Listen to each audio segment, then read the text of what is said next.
Well, the holidays have come and gone once again, but if you've forgotten to get that special someone in your life a gift, well, Mint Mobile is extending their holiday offer of half off unlimited wireless. So here's the idea. You get it now, you call it an early present for next year. What do you have to lose?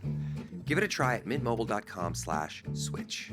Limited time 50% off regular price for new customers. Upfront payment required. $45 for 3 months, $90 for 6 months, or $180 for 12-month plan. Taxes and fees extra. Speeds may slow after 50 gigabytes per month when network is busy. See terms. Welcome to True Spies, the podcast that takes you deep inside the greatest secret missions of all time. Suddenly, out of the darkness appeared Bin Laden. You'll meet the people who live life undercover. What do they know? What are their skills? And what would you do in their position? Vengeance felt good. Seeing these people pay for what they'd done felt righteous. True Spies from Spyscape Studios, wherever you get your podcasts. If this show adds something to your life, I'm asking for your help so it finds its way to the next woman who needs it. The 3 best ways to do that: rate, share, and support the sponsors.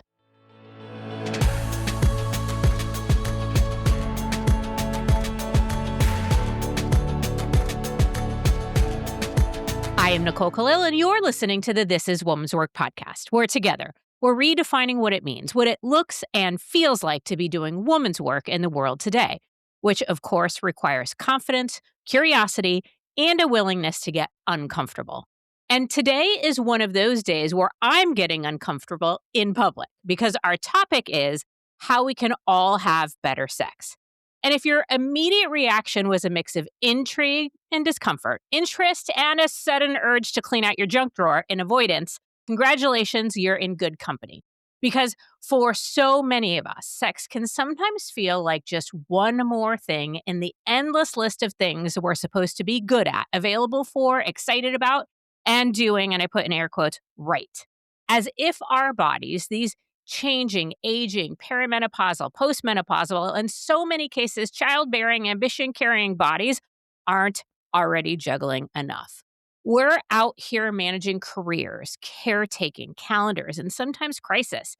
And somewhere on page 47 of our never-ending to-do list is reconnect with sexual self, feel and look sexy, initiate more, and don't forget it's supposed to be hot. I'm sorry, but my brain and body shuts down right about here. And listen, if you're having super hot sex all the time, I am truly happy for you, sincerely. But I'm going to be straight with you. What I'm interested in, what I suspect many of us are craving, is not as much hotter sex as the world defines it, but healthier sex as we define it. Because how many of us have an unhealthy, disconnected, or just plain confused relationship with our own bodies? How many of us were told or sold to prioritize someone else's pleasure over our own? How many of us are navigating shifting hormones, shifting desires, shifting identities, while nobody gave us the updated manual? Friend, the louder culture screams about hotter, the more I find myself asking, okay, but can we start with honest, with connected, with actually knowing what we want instead of what we've been taught to give? Which brings us to today's conversation and the questions that I've been wrestling with.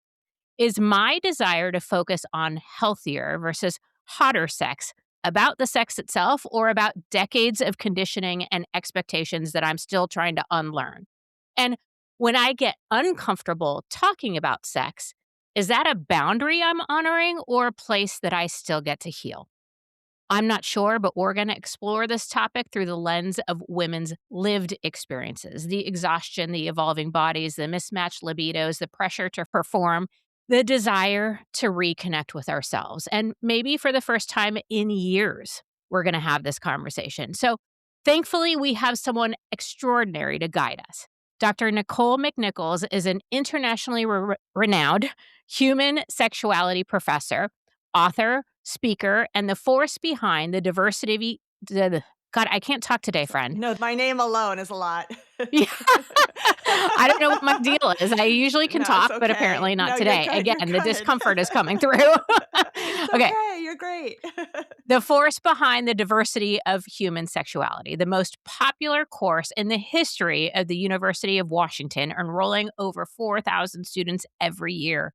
You may know her from Psychology Today, the Seattle Times, her TEDx talk, or her accessible, shame-free approach to pleasure, desire, arousal, and the full spectrum of human sexuality. She is also the author of the new book, You Could Be Having Better Sex, the definitive guide to a happier, healthier, and hotter sex life. Nicole, welcome to the show, and I hope you're still happy to be here after I said all of that. Nicole, that was beautiful. Thank you so much. I'm so excited to be here.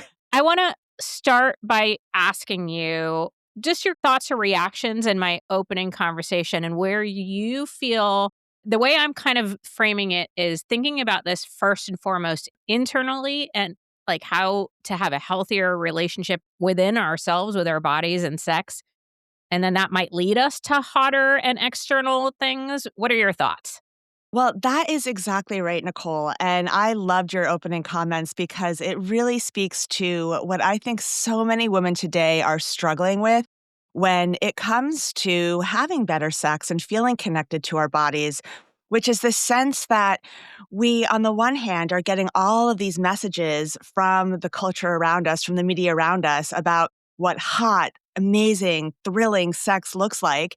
That's throwing at us all of these different types of myths and ideas and scripts that aren't really about female pleasure and that aren't really about advocating for this sense of connection to your body and to your mind. And to your point, this is why in my book I introduce my McNichols hierarchy of sexual needs, because we can't just expect ourselves to go try out that amazing sex scene that might have been beautifully orchestrated on Netflix, or walk into that sex shop that we've been taught we should feel empowered to go into and buy the handcuffs and take it home and have hot sex.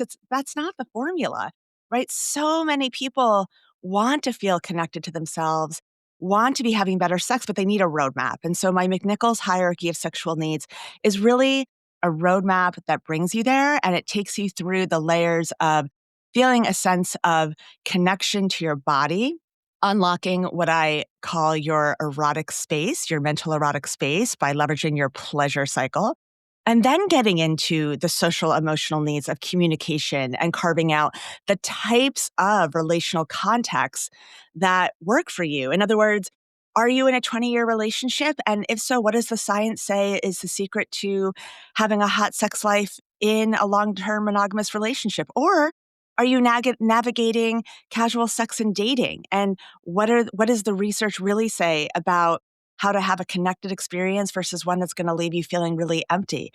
And then from there, launch into all of these curiosity-driven, amazing explorations that might have to do with exploring your fantasies and your kinks. But the key point is we can't expect ourselves to simply come home one night, throw on the handcuffs, and have better sex. We need to start from a foundation of honoring ourselves, our bodies, our minds, and then building through there to the communication and to the exploration level. Okay. So I'm so on board with this, and I want to talk about the roadmap or the formula. But before I do, I'd love to ask, what do you see that might be nuanced or different that is blocking, getting in the way of preventing women from having the sex life they want and deserve, or from even going down this roadmap? Well, first, let's talk about things that have helped, right? Which is definitely a focus on pleasure. I think most people know that penetrative sex is not the way that most women reach orgasm. Only 18% of women can have an orgasm without clitoral stimulation. So hooray, we all understand that we need to be paying attention to the types of techniques, which I get into, that bring pleasure. We've also made huge advancements with menopause and perimenopause and an awareness of the incredible unbelievable effect that can have on your sex drive.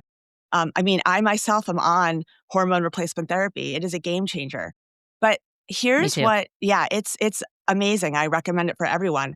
But the biological realm is not the only place we need to be addressing if we want to improve our sex lives, because women today and I can speak to this very personally because I have 3 kids, 2 needy dogs, a husband, a very full-time job. Women are exhausted, right? I mean, we have so much that we are trying to manage and juggle. Just the emotional labor alone of trying to remember the dentist appointments, what, we need to do for our job, what project is due next week, what we need to do for the kids' school, right? When we're going to plan that vacation, whatever it is that we are in charge of managing, right? What new data is really showing, right? And I'm a little bit of a data geek, so I love when studies look at this, but when you plug in these variables of, okay, when we interview thousands and thousands and thousands of women about what's getting in the way of them when they are trying to have better sex.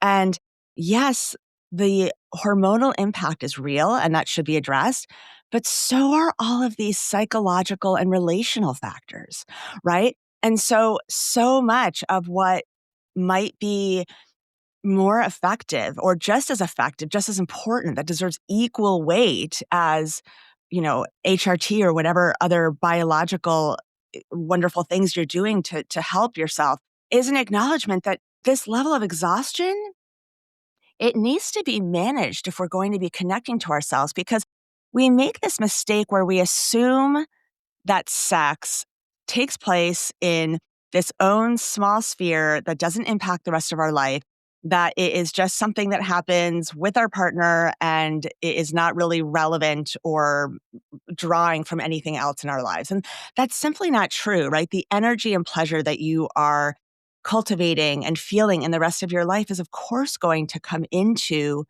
your sex life. And if you think about, even, this idea of the pleasure cycle, which I really think is so misunderstood.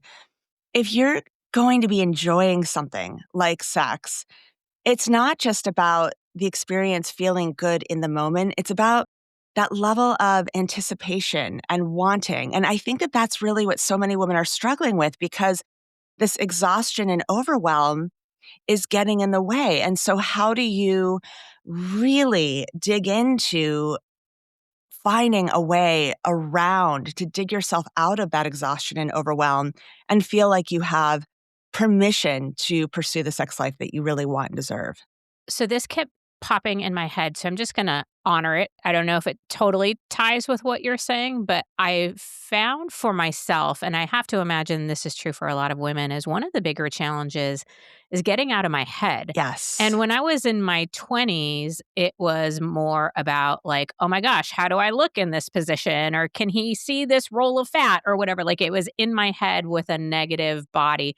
But as I've gotten older, I'm in my head for different reasons. It's the to-do list. Did I pick up the dry cleaning?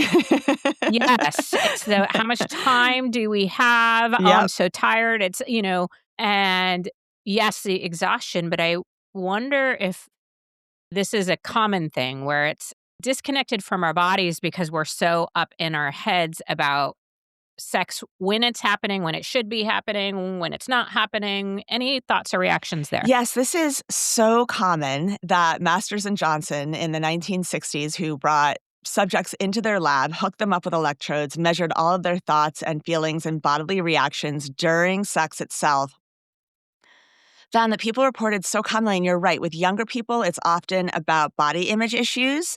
But with older people, it often gets into these, what we call non-erotic thoughts, which is everything you're describing.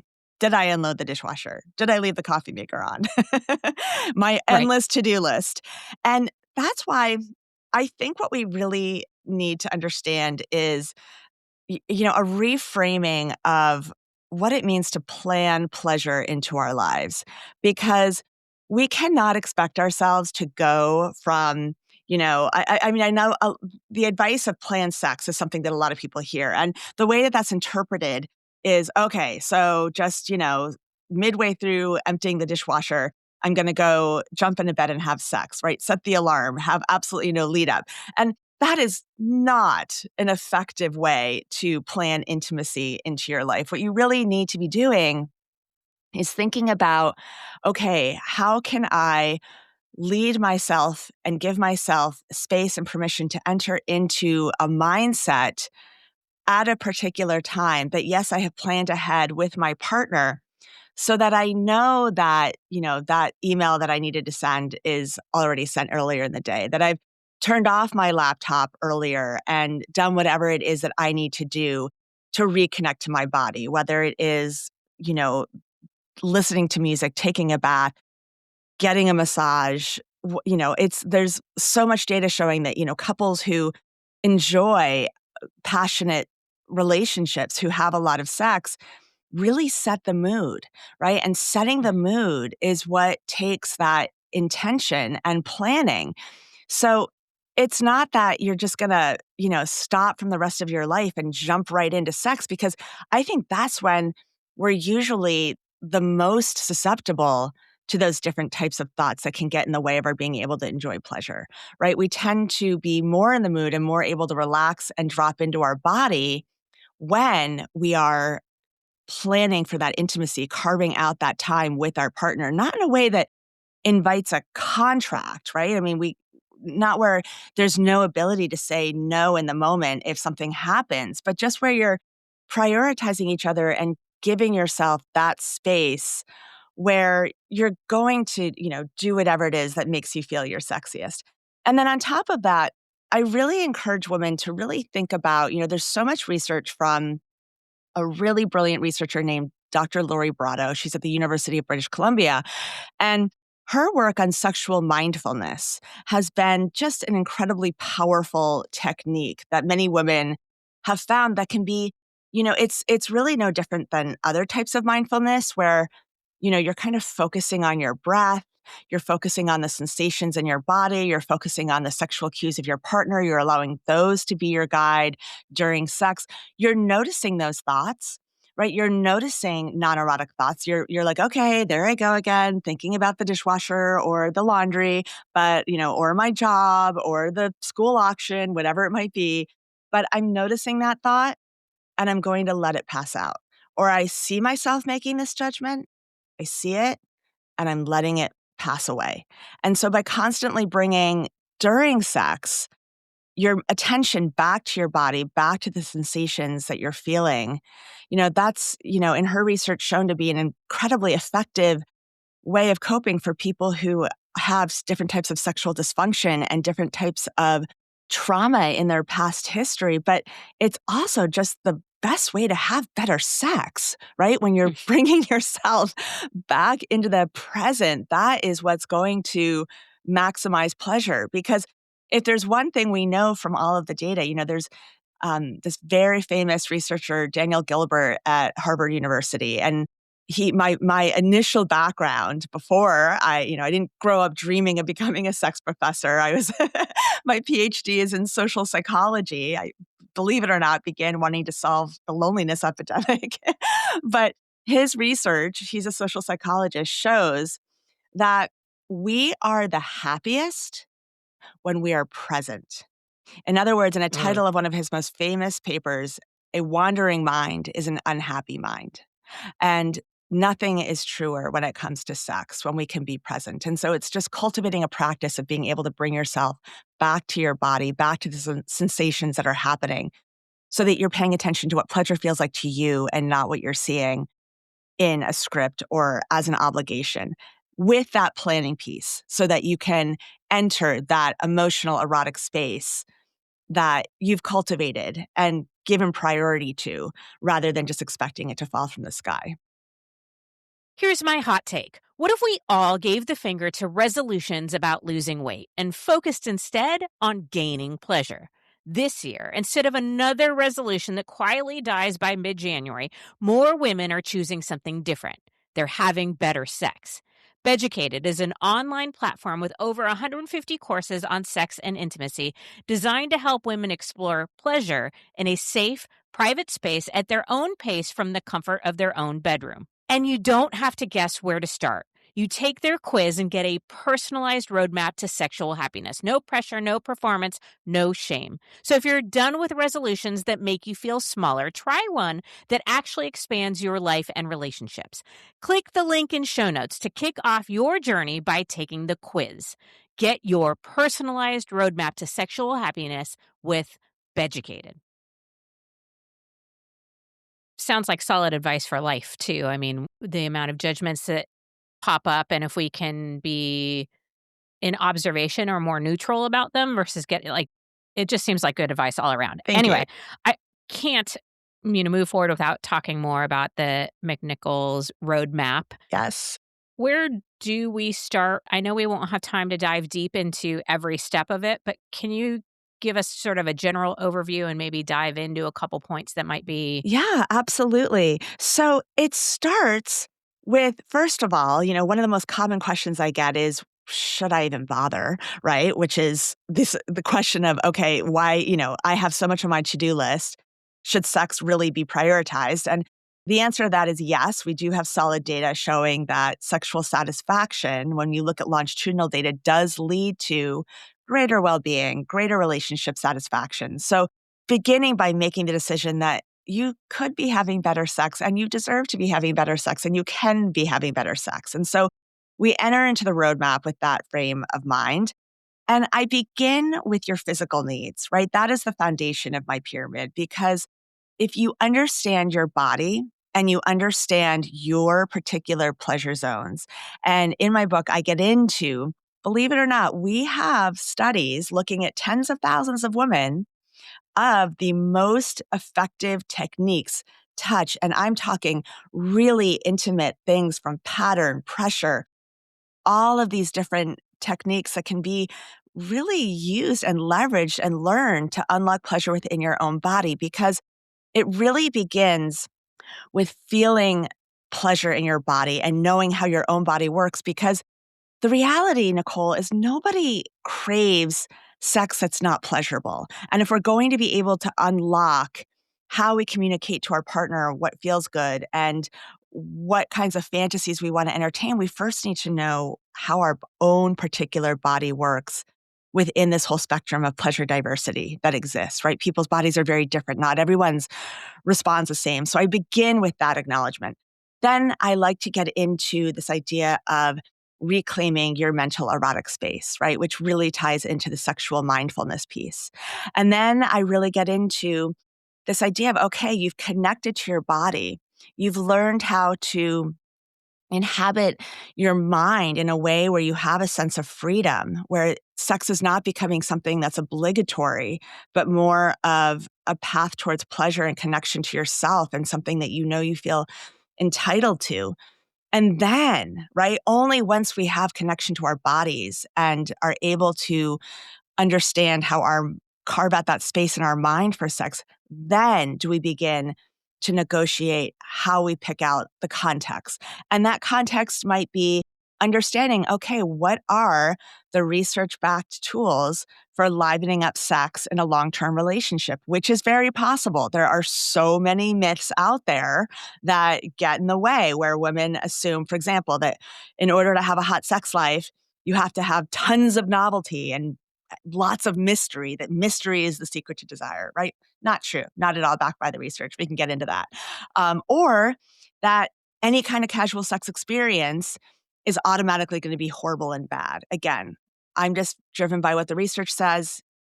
Emotional outcomes to casual sex are much more varied than people think. There are some variables that do predict when they're going to be better versus when they're going to lead to distress. So understanding those, because all of this allows you to be really intentional in how you're creating the relationships that are going to lead you to be able to speak up for your needs and communicate what feels good to you. And then we get into this third piece, this evolution piece. And this is where we really need to be understanding that we are fluid, we are changing, right? Our sexual needs, our wants, our desires, they change over time. And that we need to be leaning into curiosity, whether it means exploring something along the kink continuum, right? Or if it means understanding that your sexual fantasies are normal and there are ways to, in a very healthy way, leverage them to bring some heat to your sex life. Or understanding the nuances of your sexuality, right? Which we now understand encompasses so much more than just being gay or straight, right? That there are really interesting aspects there that can be uncovered. So I'm really just trying again to provide this step-by-step roadmap for people who are like, well, I want better sex, but where do I even begin? And Right. I'm just hoping that can bring people that information. So I want to dive a little deeper into this evolution part because it could not be more true. I mean, our lives are changing, our bodies are changing, our hormones are changing, our needs are changing. Like it's just this. And you mentioned earlier pleasure cycles. Can we dive a little bit more into Yes. that? What does that mean, look, and feel like? Okay, so let's talk about pleasure cycles. Let's start with Nicole. What is your favorite thing to eat for dinner? Anything with cheese. Anything with cheese. Okay. Pizza. Yeah. I mean, Pizza. yeah. I love pizza. Let's start with pizza. Okay. When you eat pizza, your enjoyment of that pizza is not just a function of when you bite into the pizza and taste the cheese and that gooiness and that deliciousness and that comfort, right? That's what we sort of think of when we imagine pleasure, right? But there's also that anticipation, right? Like, oh, tonight I can't wait to have pizza, right? Or pizza sounds amazing. I am salivating over pizza tonight, right? And then there's also sort of the after effect, right? The place where you're like, ah, that was so good. I feel so satisfied right now. And the revision of, okay, well, maybe next time on my pizza, I want to try pepperoni, right? Or or peppers, right? So the point here is that if we really want to relish the pleasure that we derive from something like pizza or sex, we need to understand that at a neurological level, pleasure involves three phases. There's the wanting phase, the liking phase, and the learning phase. And we happen to be very bad at really embracing that, right? We tend to think like, oh, I'm just going to like whatever everybody else tells me I'm going to like. Again, there's this, so much research showing that we in general are terrible at predicting exactly what will bring us pleasure. That's again where this mindfulness piece comes in because yes, you want to anticipate, you want to build excitement, right? Because then it's like the best part of Christmas. It's the night before when we're really looking forward to it, right? It's that excitement, if you remember as a kid, right? It's not when you're actually like sitting there with, opening the presents. That's exciting too, but it's usually that anticipation that's the best part. Mhm. And so leaning into that, right? Cultivating space for that, that's where like that planning comes into place because think about it. We plan other things in our lives that we love, whether it's a vacation or a massage or even something simple like a foot rub or getting our nail, whatever it is that brings you pleasure. And if we're not opening up space for that wanting, right, we're not going to then invite the liking and the learning. And the learning phase is also really important, right? Thinking, okay, what when I was eating the pizza, wink, wink, tasted particularly good, right? What during that night of sex that I had with my partner really felt good? What do I want to try more of? What, if I'm really leaning, and I always encourage people to lean into the positive of what was working. That is your foundation for launching that curiosity piece. What really felt great, right? Not what Mhm. did Netflix or porn tell me was supposed to feel great. Not what I'm being told by, the sex positivity movement is meant to tell me to feel great, but like what really felt great, right? What really felt great. And then revising, right? And that's where that evolution piece comes in because when we're learning about what feels good to our bodies, what makes us feel connected to our partner, whoever they are, what makes us understand the emotional mind state that works best for us in a sexual experience, and we're revising, we're allowing that room for growth, and we're really being driven by curiosity. Okay. So my next question is when we might not be eating pizza alone, what do we do if the other person isn't craving pizza or doesn't Right. like pizza? When we're talking about whether it's a one night stand or a 30 plus year relationship, how do we navigate when we might not be on the same page or mismatched libidos or, I mean, all the things when it involves coordinating two people? So first of all, I want everyone, all of us, to just take a deep collective breath because sexual desire discrepancy, first of all, is the number one reason that couples end up in therapy together. And two, or in at least in sex therapy together. And number two, right, that even in couples that wouldn't really say, oh, we have a huge issue, there's some level of sexual desire discrepancy in every single relationship. And that's okay, right? So there are a number of strategies that I recommend in these situations, and it really depends on the sort of severity of the difference. And the way that you address whether it's that they want sex 3 times a week and you want it once every other week versus they want to try tying you up and that sounds horrifying to you. These strategies apply. And so the first, right, is to simply acknowledge that discrepancies happen and that the tools sometimes are as easy as just sitting down. I recommend that you not have this conversation when you have your clothes off. Do this on your comfy couch at a time when you are clothed and not feeling as vulnerable as if you've just had or about to have sex, right?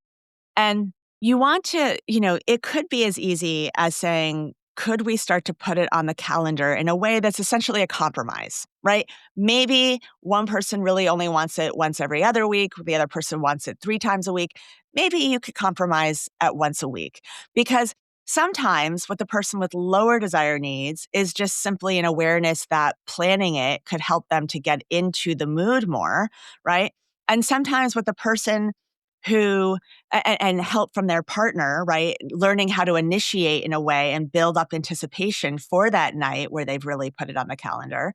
And the person with the higher desire, sometimes they just also need to feel like they're being heard and seen and validated and that they really like sex with their partner, right? And that they want that connection.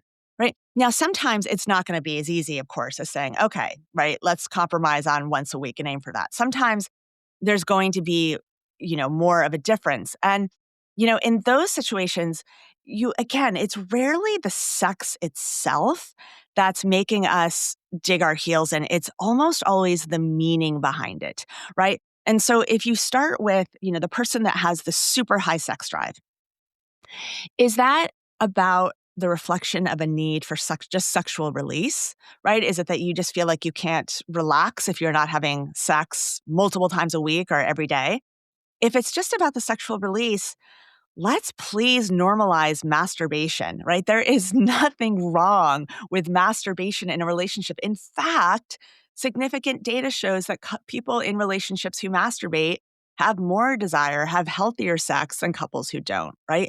Masturbation is not a replacement for a partner. It is something that only enhances sex. And so maybe the partner who wants sex at a super high frequency can just masturbate a little bit, right? At the same time, right, it might be that the partner who wants sex a whole lot is really just seeking connection, right? They miss you. They want to feel like they are connected to you, right? And sometimes for some people, and I think this is true particularly for men who are not exactly told or taught or encouraged to be honest about their need for emotional connection and to be able to share their feelings. Sex might be the one way that they feel comfortable doing that, right? And so maybe it's about understanding that need for high desire, it's not about a need for just release. It's really about wanting to feel seen and heard and validated by you. And so in that case, maybe that doesn't need to always look like a sexual experience, right? Maybe there are other things that you can do together where you're connected and seeing each other and feeling like you're really having close time together as a couple. And then beyond that, right, there could be relational dynamics. There could be, this, sense, as we talked about with women, if you're just feeling tapped out and exhausted. I mean, I remember when I had really young kids, right, I was really into, being the absolute best mother that I could. And I was, breastfeeding can take a hot minute to get used to.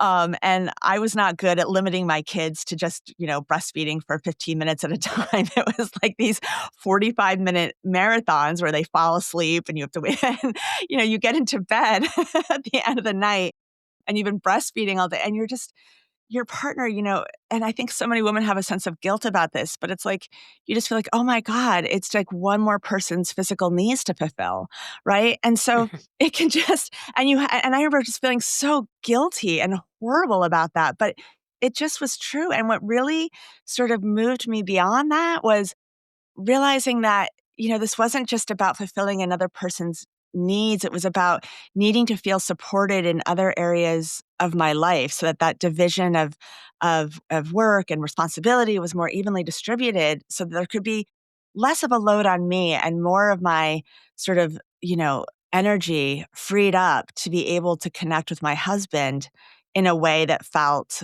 like it was about me and my pleasure just as much as it was about his. So again, it's about getting to the needs underneath this, I think, and really understanding what's at play. It's not just about the physical experience of sex, right? Sex is a relational, emotional, spiritual, intellectual experience. And I think if we can honor that, we can really help ourselves. My last question, and I have 1,000, so I'm just going to try to narrow it down to one. In addition to your book, which, again, everybody should get their hands on, it's called You Could Be Having Better Sex. But in addition to resources like your book, whether we're talking individually or with our partner or someone else, when do we sort of navigate and explore on our own? And when does it make sense to go to a sex therapist or bring in some additional resource? I guess my question is, like, how do we know when we might need help? Well, I don't think it is ever a mistake to go to therapy or see a counselor or go to a sex therapist. No matter what, even if you have an amazing relationship, that's only going to make it better, right? Having someone who has the tools and the skills and where you're really setting time apart to work on your relationship, that's always a good thing. But I would say the biggest mistake I think that couples make is waiting too long, right? Waiting until there's really a problem that has just bred so much resentment and digging in of heels that there's just such a wall to break through. So I would say early and often when it comes to therapy.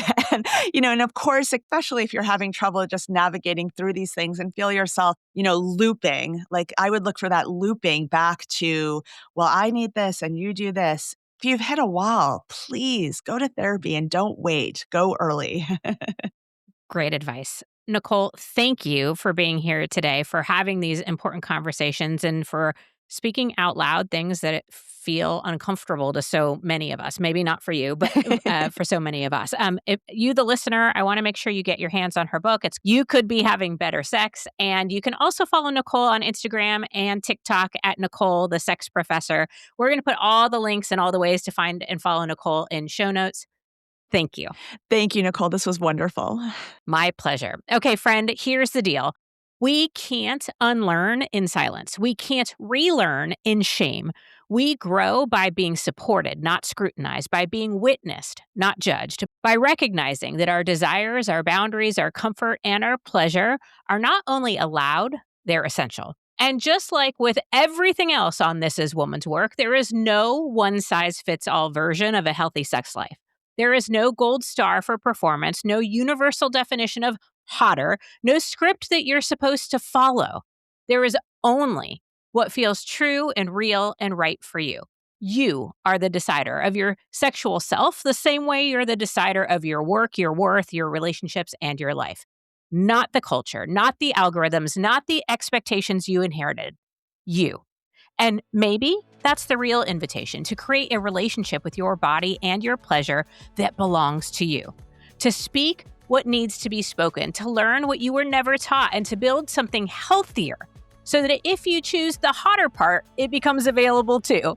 Because honest conversation, shared wisdom, and women supporting each other as we reclaim pleasure, well, that is woman's work.